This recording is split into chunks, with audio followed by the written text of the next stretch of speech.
अवधूत चिंतन श्री गुरुदेव दत्त।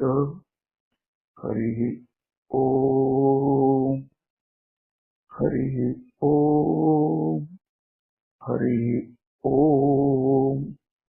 આપણે વિવિધ સંત ચરિત્રો શ્રવણ કરી રહ્યા છે અને તેમાં પૂજ્ય શ્રી મોટા ગુજરાતમાં નડિયાદના જે સંત થઈ ગયા તો તેમનું જીવન ચરિત્ર શ્રવણ કરી રહ્યા છે।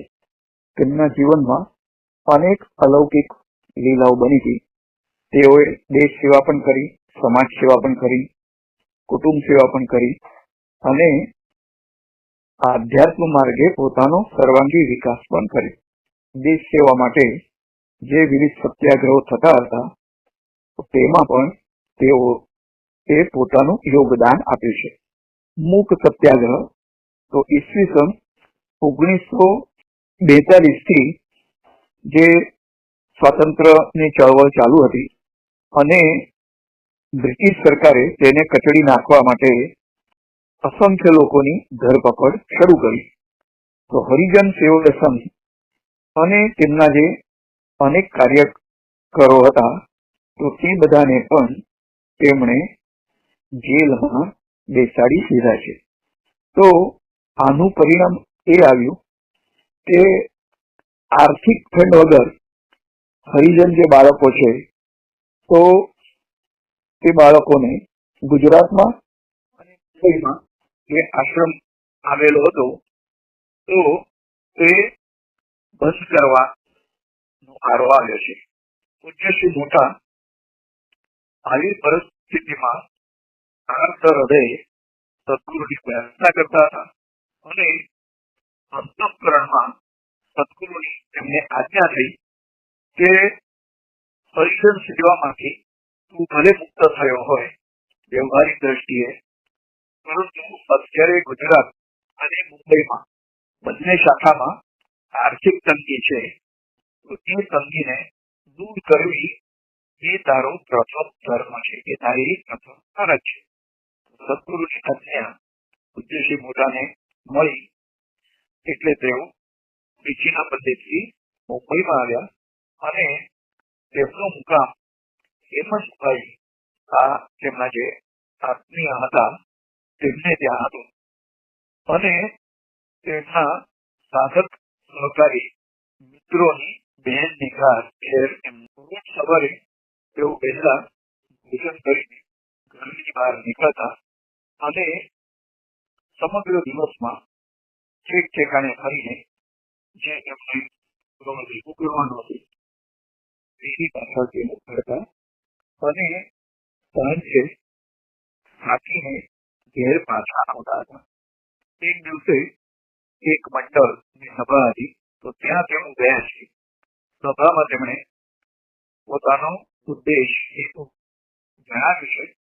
એ મંડળના જે પ્રમુખ હતા તો એ શેઠજીએ તેમને કહ્યું કે કોણ કેટલી મદદ કરવાની છે તે તમે યાદી તૈયાર કરો અને મારું નામ યાદીમાં સૌથી પહેલે મૂકો અને એની સામે 500 રૂપિયાનો આંકડો તમે મૂકો। અને 1-2 દિવસમાં શેઠજીએ કહ્યું કે મારી પેઢી પર પ્રત્યક્ષ તમે આવીને પૈસા લઈ જજો। તો શેઠજીનું આવું ઉદાર વલણ જોઈને એના બધાએ પોતપોતાના પણ નામ અને જે ભેટ આપવાની તે પૈસાના આંકડા રાખ્યા છે। સૂચના પ્રમાણે પૂજ્ય શ્રી મોટા 2-3 દિવસ પછી શેઠજીની પેઢી પર ગયા અને જે સેવાદાન એટલું થયું હોય તો તે માટે તેમણે માગણી કરી છે। તો શેઠજીએ કુલ 101 રૂપિયાનો ચેક તેમના હાથમાં મૂક્યો। તો ચેક જોઈને પૂજ્ય શ્રી મોટા ચકિત થયા। એક ક્ષણભર તો શું બોલવું તે પણ તેમને સૂચતું ન હતું। એટલે પૂજ્ય મોટાએ કહ્યું કે શેઠજી તમે તો 501 રૂપિયા તમારા પોતાના જ લખાવ્યા હતા અને બીજા બધાના, તો આટલી ગરબા શા માટે?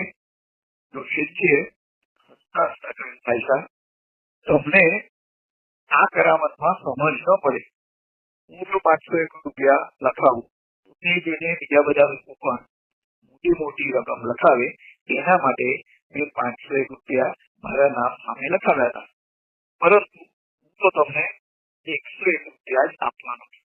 તો શિવજીનું આવું અઢળક સ્પષ્ટીકરણ સાંભળીને પૂજ્ય શ્રી મોટા તો અચંબામાં પડ્યા છે અને આવા દાનવીર શેઠજીને શું કહેવું એ વિશે તેઓ વિચાર કરવા લાગ્યા છે.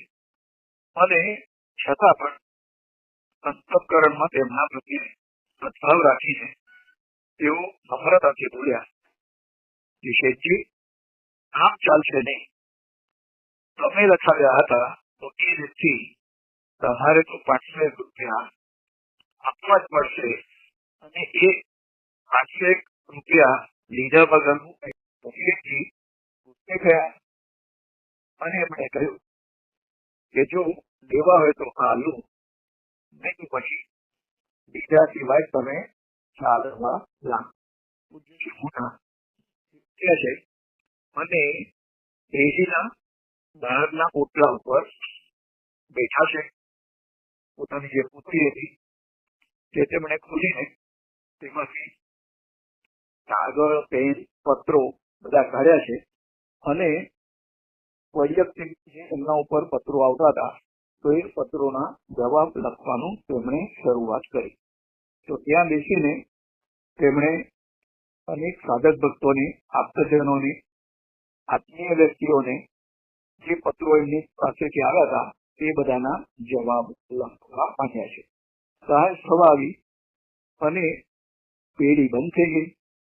શેઠજી પણ ઘેર નીકળી ગયા અને આ બાજુ પૂજ્ય શ્રી મોટા પણ ઘેર પાછા આવ્યા. બીજા દિવસે સવારે તેઓ ફરી પાછા પેઢી ઉપર આવ્યા. શેઠજીને તેમને પ્રણામ કર્યા અને પેઢીની બહાર ઓટલા પર બેસીને ફરી પાછું એમનું પત્રોત્તરનું કામ તેમણે શરૂ કર્યું છે. બીજા દિવસે પણ સાંજ થઈ, ફરી પાછી પેઢી બંધ થઈ ગઈ. શેઠજી પોતાના ઘેર ગયા અને પૂજ્ય શ્રી મોટા પણ ઘેર પાછા ફર્યા છે. તો આ રીતથી સતત 7 દિવસ સુધી આવો કાર્યક્રમ ચાલુ રહ્યો છે અને હવે તો શેઠજીનો ક્રોધ પણ શાંત થયો હોય એમ લાગતું હતું અને તેમના મનમાં જિજ્ઞાસા જાગી કે આ વ્યક્તિ આટલું બધું શું લખે છે.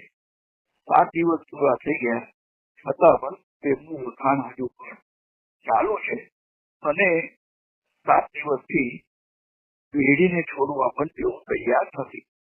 આમ તો દાનવીર શું કહેવો, શિવજીના કહેવા પ્રમાણે આ દાન લેવા માટે આવે તો દાન લેનાર પણ આ રીતથી આવો મતાગ્રહી હોય એ તો મેં પહેલી જ વાર જોયું છે. છેવટે તેમણે પૂજ્ય શ્રી મોટાને પેઢીની અંદર બોલાવ્યા છે અને તેઓ જે લખાણ કરતા હતા તે શું છે તે તેમણે વાંચવા માટે માંગી લીધું છે. પૂજ્ય શ્રી મોટાએ પણ તે બધા પત્રો તેના જવાબ શેઠજીને આપ્યા છે. શેઠજીએ પત્રો અને તેમના જવાબ તો તે જવાબ વાંચીને તેમને પણ આનંદ થયો છે અને ઘણો સમય આ રીતથી પસાર થયો છે. છેવટે શેઠજી બોલ્યા કે અરે ભાઈ, તમે તો કોઈ જ્ઞાની વ્યક્તિ હો એમ મને લાગે છે. તમે તમારા મિત્રોને સાધનાના બાબતમાં માર્ગદર્શન કરો, શ્રેષ્ઠ છે. અને આવી ઉત્તમ ભાવના આટલી સીધી સાદી ભાષામાં લખવું એ પણ એક મોટી વાત છે. તમે 7 દિવસ સુધી ધીરજ રાખીને બેઠા લખતા હતા, મને એવું પ્રણામ કરતા હતા જ્યારે હું તો તમને કડવા વચનો સંભળાવતો હતો. તો તમારું આ જે મધુર સત્યાગ્રહ છે એ જિંદગીભર મારા ધ્યાનમાં રહેશે અને તમારા લખાણને લીધે મારામાં પણ શ્રદ્ધા નિર્માણ થયો છે. તમને 7 દિવસ સુધી રખડાવવા બદલ હું તમારી માફી માંગુ છું અને તમારા 7 દિવસ મેં વેડવ્યા તેનો મને ખેદ થાય છે. આ 5 રૂપિયા લો. અને તેમણે શેઠજીએ 501 રૂપિયા તેમને આપ્યા અને તે પૈસા લઈને પૂજ્યશ્રી મોટા આનંદથી પોતાના સ્થળે ગયા. પૂજ્યશ્રી મોટાને ખૂબ આનંદ થયો અને પ્રાર્થના કરતા કરતા તેમનું હૃદય દ્રવિત થયું, આંખો આંસુથી ભરાઈ ગઈ અને પરમેશ્વરની કૃપાને લીધે જ આ રીતથી શેઠજીનું હૃદય પરિવર્તન થયું અને શેઠજીએ તેમને પૈસા આપ્યા હતા કે જે હરિજન સેવામાં વપરાવવાના હતા અને એની આજ્ઞા તેમના સદગુરુએ આપી હતી. સદગુરુની આજ્ઞા થાય એટલે એ આજ્ઞાના પાલન માટે ગમે તેટલું અપમાન થાય, ગમે તેટલી રજળપાટ કરવી પડે, છતાં પણ એ આજ્ઞાનું પાલન આ દ્રષ્ટિએ પૂજ્યશ્રી મોટાએ કરી બતાવ્યું છે. અને તેના માટે જે સમદ્રષ્ટિ હોય છે, માન કે અપમાન બંનેને સમાન માનવાનું. કોઈ આપણું અપમાન કરે તો પણ એના પ્રત્યે આપણે સદભાવના રાખવાની, એને કદી પણ કટુ વચન કહેવાના નહીં. આ સદગુરુ પૂજ્યશ્રી મોટાનો. હવે આવી સમદ્રષ્ટિનો એક બીજો કિસ્સો છે. પૂજ્યશ્રી મોટા ખાવા પીવાનું પૂરું થયા પછી ઠંડ માટે તેઓ ઘરની બહાર પડ્યા છે અને તેઓ રેલવે સ્ટેશનના પ્લેટફોર્મ પર પહોંચ્યા અને જોયું તો લોકલ ગાડી છૂટવાની તૈયારીમાં હતી. તો સામે જે ડબ્બો તેમને દેખાયું તે ડબ્બામાં તેઓએ પ્રવેશ કર્યો છે. ડબ્બો ફર્સ્ટ ક્લાસનો હતો અને મોટા ભાગની મહિલાઓ તેમાં યાત્રાળુ તરીકે હતી. ટ્રેને સ્પીડ પકડી હતી અને ખૂણામાં એક જગ્યા જોઈને જરા સંકોચવશ પૂજ્યશ્રી મોટા બેઠા છે અને એમણે પત્રો લખાણનું કામ શરૂ કર્યું છે. જે પણ એમને પત્રો આપતા એ પત્રોના જવાબ આપવા અને ક્યાંય ડોક ઉપર કર્યા વગર તેઓ પત્રોના જવાબ લખવાનું તેમણે શરૂ કર્યું. પૂજ્યશ્રી મોટાની આ વૃત્તિ જોઈને ડબ્બામાં જે મહિલાઓ હતી તેમનાથી રહેવાય અને આવો સંતોષ આત્મા તેમને કદી જોયો તો તેમાંથી એક સ્ત્રીએ પૂછ્યું કે માફ કરો ભાઈ સાહેબ, તમે આ વારંવાર શું લખાણ કરી રહ્યા છો? પૂજ્યશ્રી મોટાએ કહ્યું કે બહેનજી, હું અહીંયા હરિજન સેવા સંઘ માટે ફંડ એકઠું કરવા માટે આવ્યો છું અને પ્રવાસમાં સમયનો સદુપયોગ થાય આથી સ્નેહી મિત્રો આપતો ને પત્રો અને પત્રોના જવાબ લખું છું. મારી રીતથી અને મારા સજેશનથી સૂચનથી એમના જીવનમાં જો પ્રગતિ થાય તો તેનો મને આનંદ છે અને અનેક પ્રશ્નો વિશે તેમના મનમાં શંકા હોય છે તો તે શંકાનું સમાધાન આ રીતે પત્રોના જવાબ લખીને વાર્તાલાપ કરતા કરતા ધીમે ધીમે સત્સંગ શરૂ થયો છે. અને પૂજ્યશ્રી મોટા એક કર્મયોગી સંતો છે તેમ એ બધી બહેનોને લાગ્યું છે અને પૂજ્યશ્રી મોટા વિશે તેમના મનમાં આદર ભાવ નિર્માણ થયો છે. આપણે પણ કંઈક સત્કૃત્ય કરવું જોઈએ એ ભાવનાથી એક બહેને પૂછ્યું કે તમારા ફંડમાં જો અમે કંઈક પૈસા આપવા માંગીએ તો તમે તે સ્વીકારશો? તો પૂજ્યશ્રી મોટાએ કહ્યું કે શા માટે નહીં, અવશ્ય હું સ્વીકારીશ. તે પછી થોડા સંકોચ સાથે એક મહિલા બોલી, પણ અમે તો ગરીબ આરામદારા છીએ. પૂજ્યશ્રી મોટાએ હસીને કહ્યું કે દયા કરુણા બતાવવાનો અધિકાર કોઈ પણ એક વિશિષ્ટ જાતિ કે સમાજમાં નથી, પણ દરેક વ્યક્તિ પાસે હોય છે.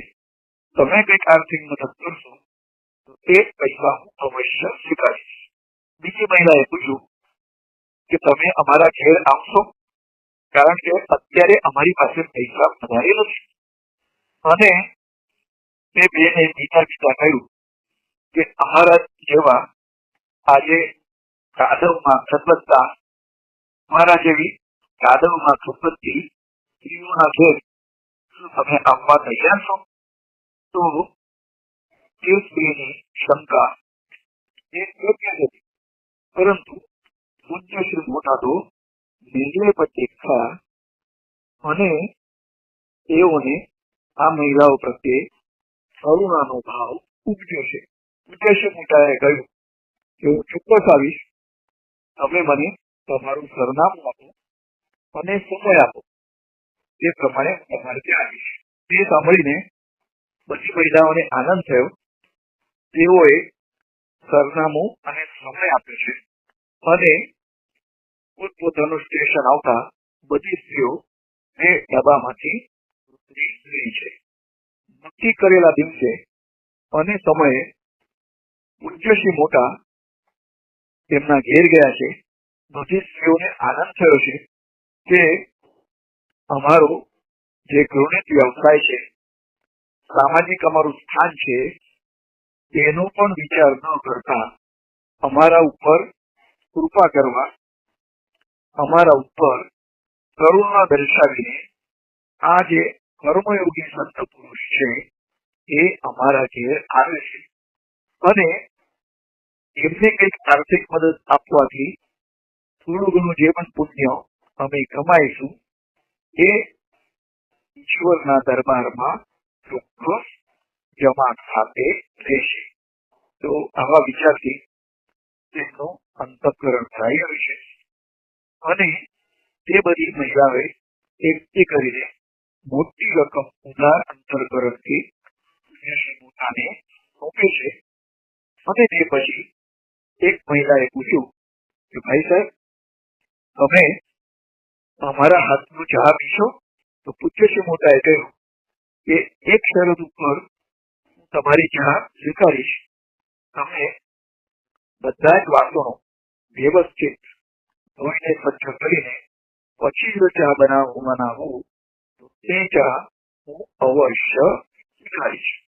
આ રીતે પૂજ્ય શ્રી મોટાએ પ્રેમથી અને સ્પષ્ટતાથી તેમને જણાવ્યું છે. તો કયા પ્રમાણે તે બહેનોએ ચા બનાવી છે અને પૂજ્ય શ્રી મોટાને એમને પીવા માટે આપી છે. કપ ચા માં તે સર્વ સ્ત્રીઓના હૃદયનો વિશુદ્ધ ભાવ, પ્રેમ તે ચામાં પૂજ્ય શ્રી મોટાને ચાખવા મળ્યો છે. અને કોઈ પણ વસ્તુ લઈએ તો સામે બીજી કોઈ વસ્તુ આપવી પડતી હોય છે. તો પૂજ્ય શ્રી મોટા જે સંત હતા તેમણે જે અનેક સમાજ ઉપયોગી કામ કર્યા હતા, આધ્યાત્મિક શક્તિ પ્રાપ્ત કરી હતી, તો તેમાંથી પણ થોડો અંશ તે મહિલાઓના ખાતામાં જમા થયો છે. તો સંત પુરુષ એક દાણો પણ કોઈનો સ્વીકારે કે અડધું ગ્લાસ જોર પણ સ્વીકારે તો એની સામે તેમની પાસે રહેલો જે અખૂટ પુણ્યનો ભંડારો છે એમાંથી કેટલો ભંડાર એ સામેવાળાને આપતા હોય છે. પૂજ્ય શ્રી મોટા જે ચા પીતા હતા, બાળકની માતા જ્યારે બાળક દૂધ પીએ તો એની તરફ જે પ્રેમથી નિતરતી નજરે પોતાના બાળક તરફ જુએ છે, તે જ રીતથી તે બધી મહિલાઓ પૂજ્ય શ્રી મોટાને જોવા લાગી છે. ચા પીધા પછી પૂજ્ય શ્રી મોટાએ તે સર્વ બહેનોની વિદાય લીધી છે અને તેઓ દાદરો ઉતરીને જ્યાં સુધી અદ્રશ્ય ન થયા ત્યાં સુધી તેમની પીઠ તરફ જોતી રહી છે. મનુષ્ય કેટલીક વાર પરિસ્થિતિ વશ પણ દુર્ગુણોને વશ થતો હોય છે. કેટલીક વાર પોતાના કર્મોના લીધે પણ આ રીતથી સાધવમાં ફસાતું હોય છે. એનામાં પણ ઈચ્છા હોય છે કે આપણે કંઈક સત્કર્મો કરીએ. આ રીતે અનેક પ્રસંગો આપણે જોયા છે. આ રીતે વિદ્યાર્થી પોતાના જીવનમાં ઘણા અલૌકિક પ્રસંગો બન્યા હતા અને તેને આપણે ક્રમશઃ શ્રવણ કરી રહ્યા છે. બીજા પણ કેટલાક પ્રસંગો આપણે આ રીતથી શ્રવણ કરીશું. હરિ ઓમ, હરિ ઓમ, હરિ ઓમ.